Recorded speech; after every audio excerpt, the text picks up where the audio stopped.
Hello, everyone. This is Bill Myers, and you are watching my podcast, Writing Wrongs, on the Authors on the Air Global Radio Network.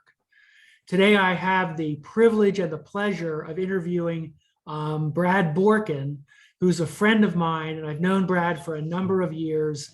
He is an expert on decision-making and extreme decision-making, and he is now an expert on basically on greatness. And we're going to talk about the book that Brad and his co-author just finished called Audacious Goals, Remarkable Results. And we're going to talk about the three men that Brad and his co-author chose to be their subjects. And I'm going to pull it up as my background as well. Brad, welcome to the show. Thanks, Bill. It's great to be here. Great to see you. I know you're not really here. You're in London, Virginia. That's right. Yeah. So hopefully we won't have too many audio issues or connection issues. Yeah. And one of the things I wanted to talk about, Brad, is how you pulled this book together, you and your co-author, given that you are in London and he's in California. So why don't you tell us a little bit about the hurdles you had to face to get this project done? Well, David Herzl and I had co-authored another book, and during that writing process, we worked out a methodology, because we even when we were writing the first book before COVID, which was about Antarctica and the early explorers and the decisions they made on the ice, we worked out a way to trade documents back and forth. We sort of worked the old-fashioned way, which is using Excel spreadsheets to map out the book, right, and then using Word documents going back and forth, and then Skyping each other with corrections and edits and all sorts of things. And we just took the same process this time, but with COVID, we weren't able to see each other at all, and that was quite restrictive. So is slightly different, because in the other one we were able to meet periodically and discuss topics. So let's talk about the book. In your first book, you talked about extreme decision making in the context of polar exploration, where the results of bad decision making were death. Yes. Here, you talk about three men, most of whom are known to everybody. One is not, at least here in the United States, but they achieved amazing things. And when I read the book, it dawned on me that what you were talking about here was nothing less than greatness itself. You had great men with great goals who achieved great things. Why don't you tell us a little bit about how you got into this and how you chose this as the next subject of your writing? Okay, it actually was quite an exciting endeavor, because David and I got together. We actually were able to meet in Florida, and we started saying, well, we want to write another book, and we had great fun working on the first one. And the brainstorm we had was, let's find 11 projects, 11 things we want to write about. And we both have a very great interest in the physical world, in things land-based, sea-based, explorers, different sorts of things that were built. We were less interested in the history of the internet or iPhones or things like were technology. We were interested in historical activities, things that happened from, like, say, 200 years ago to 100 years ago. So I thought, well, what would we take to figure out what are those 11 things we'll write about? And we started thinking, well, lots of people have written about the Wright brothers or Henry Ford or things like that. We thought, if we're going to write about things, let's not write about that, but like the history of aviation, the early aviation. Well, how we're looking at motor cars, how are all-terrain vehicles made? When did they get started? We were interested in how the transatlantic cable was laid. We made a list of like 50 things, everything from the first heart transplant to getting to the moon to all sorts of a lot of activities. And then we narrowed it down to 11, and they had to be they were really geophysical activities, getting to the North Pole, getting to the South Pole, getting top of Everest. And we came with this big, long list of things that narrowed down to these 11 national parks, Panama Canal, transatlantic cable, as I said, early aviation, things, all sorts of interesting things. And we thought, we'll write one chapter on each, and that would be the book. And so as I said, we traded spreadsheets. We started making these spreadsheets with dates and times and people. And all of a sudden there was this eureka moment of saying, wait a minute, we're seeing people's names repeating. Why is it that three people's names kept coming up again and again on what we were seeing? We saw there was Theodore Roosevelt, who everyone certainly knows the name, Roald Amundsen, who's an explorer, and Isambard Kingdom Brunel, who's an engineer. And we started thinking, well, maybe we should start figuring out what it was that was unique about them. Because what was interesting about them was they each were instrumental in two of the projects. And so, like, not just instrumental, but they were the key to that project. So, for example, Theodore Roosevelt with the national parks and the Panama Canal, and Roald Amundsen with getting through the Northwest Passage and getting to the South Pole, being the first to the South Pole, and Isambard Kingdom Brunel, who many Americans may not know, but is actually a household name in Britain. And he is an interesting thing about him is not only did he build the Thames Tunnel, which was the first tunnel under a flowing river, and he built the Great Western Railway, which is really the precursor to railway. He didn't invent railways, didn't invent the locomotive, but what we envision today as railways, all those ideas largely came from him. And he is interesting because in America, I don't think were you familiar with Brunel ahead of time? He's the one, Brad, who I said most Americans don't know about. His name was completely new to me. And I have to say, I was amazed at the things he did.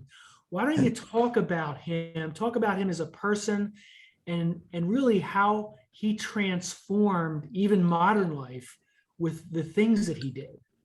Okay, well, what was interesting about Brunel, just to put him in context, the BBC, I think it was in 2002, did a TV series. And they said, let's figure out the top 100 British people who have ever lived in history, the top most famous, and have the audience vote on them. And so you think, who are famous British people? I mean, if you were to think, who are famous British people, if you were to start naming some. Right. Queen Elizabeth, for me, Queen Elizabeth, right? Henry VIII, obviously, Benny Hill. Right, exactly. John Lennon, Princess Diana, there's Darwin, there's Churchill, there's Faraday, there's Newton and Shakespeare. So, and in this list, British people voted Brunel second. Churchill was number one. Brunel was second. He was above Darwin, above Shakespeare. So you think the most important British person who ever lived, who ever set foot on the planet, is the second one is Brunel. It's remarkable because what he did. Let's take the two projects we write about, the Thames Tunnel. It was the first tunnel ever built under a flowing river. And think about tunneling, like there was always tunneling in mines, which were solid rock, digging through solid rock. But a tunnel under a river has challenges. It's challenges because you're digging through sand and silt. And what was remarkable hopefully the audience will read the book, but the techniques, actually, was Brunel's father, who was an engineer, and Isambard Kingdom Brunel was the son, but at that point he was like 20 years old. His father had invented what was called a tunneling shield, which was a mechanism in which the workers would stand and dig at the face of the tunnel and enable the thing so that the tunnel didn't collapse on them. The shifting sand and silt and everything wouldn't just collapse. And this technique that his father perfected has been used for every tunnel ever built. I mean, if you look like the Holland Tunnel, the Lincoln Tunnel, any major tunnel around the world, even the Channel Tunnel, these things all stem from that. And he was the engineer in the tunnel, leading the men doing the digging. And it's just a remarkable, and if the tunnel flooded, I mean, like the stories about that. It's one of the things that I liked about the book was the story that you told where after the tunnel flooded, and I don't remember if it was the first flood, but it was frightening, and Bernard was almost killed himself. To restore confidence in the project, he actually held a giant gala dinner in the part of the tunnel that had been completed. And I thought, what a ballsy guy. And that was sort of his nature. He built in failure into the project. They knew, he said when they started the tunnel project, it was going to flood 5 times. We know it's going to flood. We know there's tremendous risk. And yet this concept after the first tunnel flood, and like saying to restore confidence in the workers, and yet the tunnel was still in great danger of flooding again. Right. And that, so that, but they and it's not, and literally it's a banquet in the tunnel. It's just, it was like, and when we call the book Audacious Goals, Remarkable Results, it was like this, just the audaciousness of this. And he actually gets injured in the second tunnel flood so badly, he ends up having to recuperate and goes out to the town of Bristol for recovering, which is Bristol's on the west coast of England. Basically, if you took London and drew a straight line towards the United States, you'd get to Bristol, and that's on the coast. And he becomes well known as an engineer because he's only like 23 years old, but they want to build a bridge over the River Avon, which is this beautiful gorge. And rather than submitting one design, he submits 4 in 4 different locations over the gorge, and 4 completely different designs. And he's doing other engineering projects, and they invite him to say, will you be the lead engineer in building the railway? There was a railway from Manchester to London, the first real railway here. Right. But it was rickety, it was terrible, it was, and Brunel, I mean, his mindset was really interesting. He took this railway and it was like in the, and he was quite young at the time. And he goes, and he could draw from a very young age, he could draw a perfect circle. I mean, this is like he had taught himself, like at the age of 4, he could draw an absolutely perfect circle freehand. And he's on the train and he's trying to do this. And he's like, it's just, the circle is just terrible. And he's like, one day we should invent trains where you can have your coffee sitting there and it doesn't shake, and you can draw and you can write and you can do things. And it's a journey, it's a pleasant journey. And he goes, I'm the guy to do it. And I think that was so interesting, and so interesting about the 3 people we studied, Amundsen, Theodore Roosevelt, and Brunel. They were all like, I'm the guy, this needs to be done, and I'm the guy to do it. And I'm going to go do it. And they go off and do it. And I think that's why it's just remarkable stories. And each story is more fantastic than the next one. So would you say that their unwavering confidence, self-confidence is a trait that they all shared? They did. They had a belief in themselves, but almost like a destiny. It was like you take the Panama Canal. I mean, the people had sought to build a canal in Panama almost from the moment Balboa set foot on Panama and crossed it and realized like it's about 40 miles across and there's this enormous ocean on the other side. Because before, to move ships from Europe to Asia, there had to go underneath, across the bottom of South America, which was an incredibly long journey and very dangerous because of the rocks, the storms, the rough seas. And so almost from that moment, he's at the Pacific Ocean going, hey, we need to connect this. And people have been trying since the 1500s. And the French had this epic endeavor in the 1870s, a bit later than that, 1880s, and spent years and years and tons of money trying to build a Panama Canal and failing. And basically, Roosevelt comes in and says, I'm the guy to do it. Mm-hmm. Roosevelt's interesting because he was governor of New York State. He joins McKinley as vice president, running for president, and within 6 months he goes from McKinley becoming president, he becomes vice president. McKinley gets shot and killed. Right, and boom, he's all of a sudden president. He goes, I know what I want to do. I want to go preserve land, protect wildlife. He was very into nature. Right. He's like, I want to go build the Panama Canal because that's going to set up global shipping, and the U.S. is the country to control it because we were benevolent. And even though I live in London, I'm American. That if America controls it, we will not. We can make it open to the world. And he's just he's the guy to do it. And it's a phenomenal project. I mean, building the Panama Canal was like it is a daunting project. It's Panama's swamp and jungle and it's filled with yellow fever and malaria. And it's like, so. Yeah, when I read the book for the first time, I got a real sense of just the magnitude of the engineering to move all that dirt, all that land at the same time that all your workers are dying of yellow fever. Yes. Absolutely remarkable human achievement. And I can see where it took somebody like Teddy Roosevelt with his outsized personality, his sense of destiny, and the willpower to get it done. And that comes across in the book. I think he did a wonderful job with that. Tell me a little bit about Amundsen, and I know that polar exploration is one of your favorite things. And for the people who are watching, maybe you can tell us a little bit about your own polar adventure that you did after you wrote the first book. But let's talk about Amundsen for a little bit. Tell us about this man. Okay, Amundsen's fascinating because he was very into planning. He also had this sense of destiny, but he knew this from a young age. He wanted to be an explorer. There's a wonderful section in the book where we write about where as a child, he used to like to sleep, or a teenager, he liked to sleep with his window open in Norway throughout the year. And so he's conditioned his body to get used to the cold weather.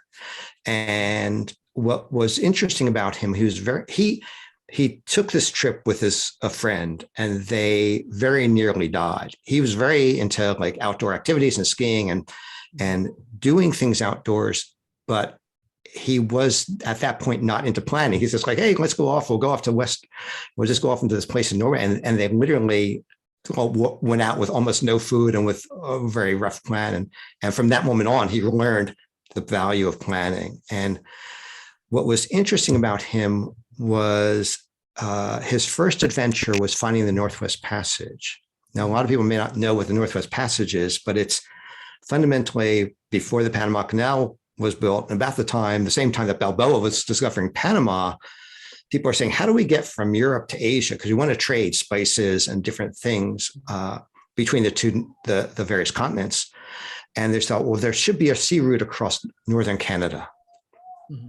They've got all the islands, and it's very ice choked, and it's all up in the Arctic, but there are certainly waterways that should connect all this. And for 300-400 years, people have sought that. Henry Hudson, also famous British people, John Franklin, Americans like Henry Hudson, various people sought this and literally died in the process.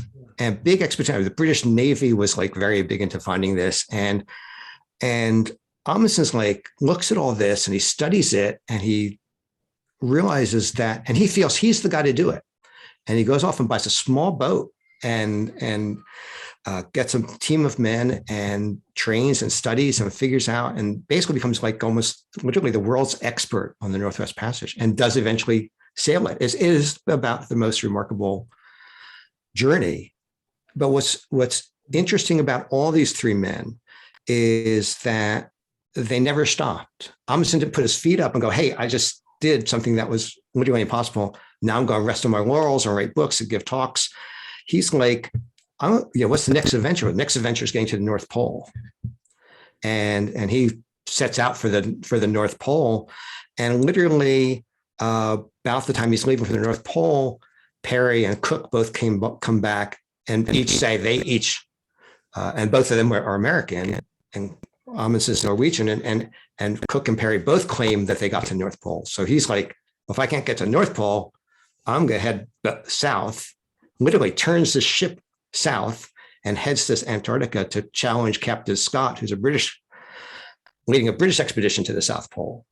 And it becomes a race to the South Pole. It's a fascinating story of this ability to plan and think about what's he going to do when his primary goal is taken away and where's he going to go next. And he's the first to the South Pole. And then he still doesn't stop because there's more in the book about what he does next.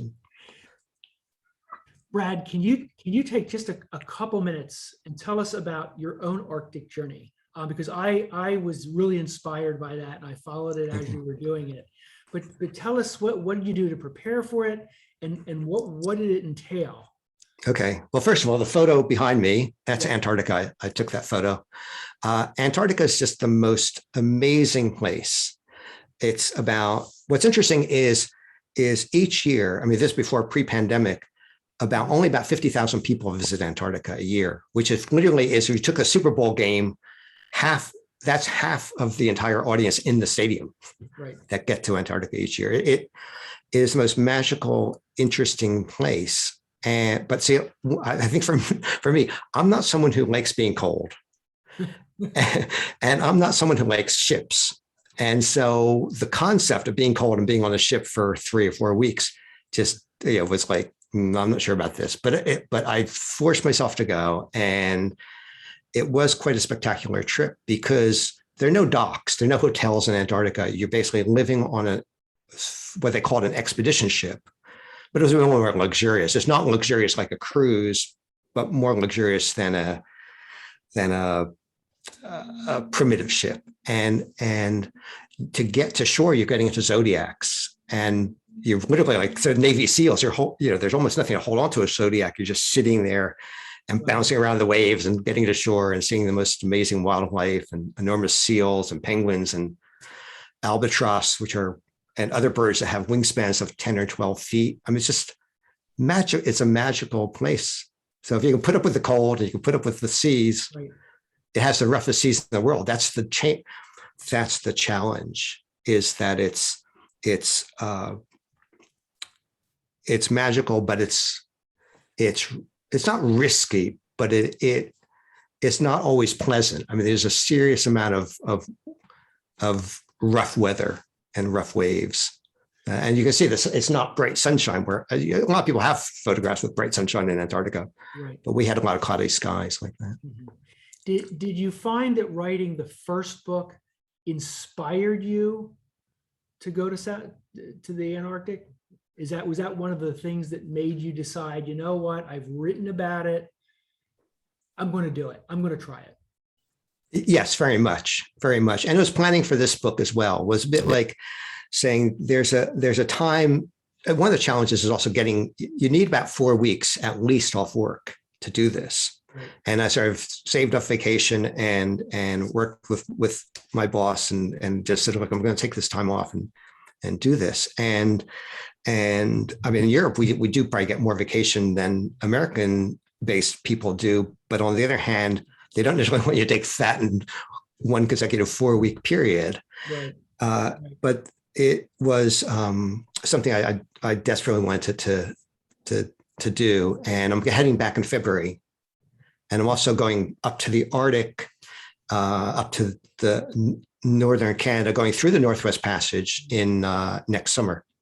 Right. So I've got different goals in different areas. And now I've got this travel bug about, okay, the cold's not so bad, even though I was literally wearing 3 pairs of long underwear. I hate to admit that, but it can be seriously cold. I'll bet. So let me talk about just Audacious Goals, remarkable results for a minute. What would you say is the main takeaway from this book?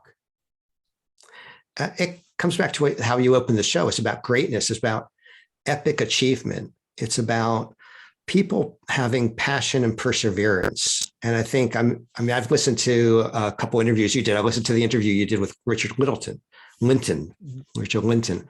and you've got a passion for your legal practice. You've got a passion for your writing. It's people who have a great passion and can put that in combination with perseverance. And that's what these three men could do. And it's something that can be learned. It's what they were good at was focusing on, for example, when Roosevelt was thinking about the Panama Canal and all the challenges in the canal that he faced. I mean, a lot of political pressure, a lot of angst at, the press were beating, think about the press today. The press were no different back in 100 years ago, beating up on Roosevelt for cost over spends and things like that. And putting up with all this because the focus is not the end point of building the canal or getting through the Northwest Passage. It's about what this does for society later on. Right. So it's not about finishing the tunnel was not about finishing the tunnel. It was about how this is going to transform urban life in every city around the world, because every city is built on rivers. Once you can build one tunnel, you can build other tunnels, and the same with the railways. And so everything in this book is that it's about people pursuing passion, perseverance, and looking at things not as here's the end point, which is what we think of as finished good. It's the benefit for society. That was the driver to get them through the rough period. And there were a lot of rough periods. I mean, Amundsen comes near death. And it's like the ship catches fire at one point, going through the Northwest Passage. It gets almost destroyed on rocks. There's just numerous different challenges they all face. I mean, that was one of the things I picked up from the book. I'd heard about many of the projects, but had no idea what it was really that they faced and the major setbacks that they all suffered before the projects came to fruition. None of this, even though now looking back on it, we think, well, of course, somebody was going to do the Panama Canal and build a railway and go under the tunnel and all that stuff. It seems inevitable. But at the time when you're looking forward, it seemed almost impossible. Yes. And yet each of these men achieved these results, which to us are inevitable, but to them looking forward seemed to the everyday man and woman impossible. And that's exactly the theme of the book. We almost named the book "It Can't Be Done," but then that sounded a little negative. But that's what people were saying. There 50 engineers in the 1850s, earlier than that, 1830s, were saying that it's impossible to build a tunnel in the Thames. It's impossible to build a tunnel under a river. And the same with the Panama Canal, the same with everything was people were saying it can't be done. And yet here are people who persevered through. And I think maybe one of the big lessons from the book that I think, well, it's designed to inspire people to be like, don't listen to people who say it can't be done. Right. And as Roosevelt had these wonderful speeches, and he talks about glorious triumphs and dare mighty things and be the man in the arena. But whether you're the woman in the arena, the person in the arena, basically be the person who's out there doing and trying and striving, and don't listen to the critics. Right. And it's and that's what the book's about. And hopefully it inspires people to both to look at the world differently, to appreciate the things like when you're driving through the Holland Tunnel or the Lincoln Tunnel, appreciate how that was actually built. But at the same time, it's this sense that not only will you look at the world differently, but you look at what is epic achievement, and that actually all of us can do that. Yeah, and I mean, I have to say, when I read the book, it made me look at myself a little differently, because I thought, okay, these men achieved these great things.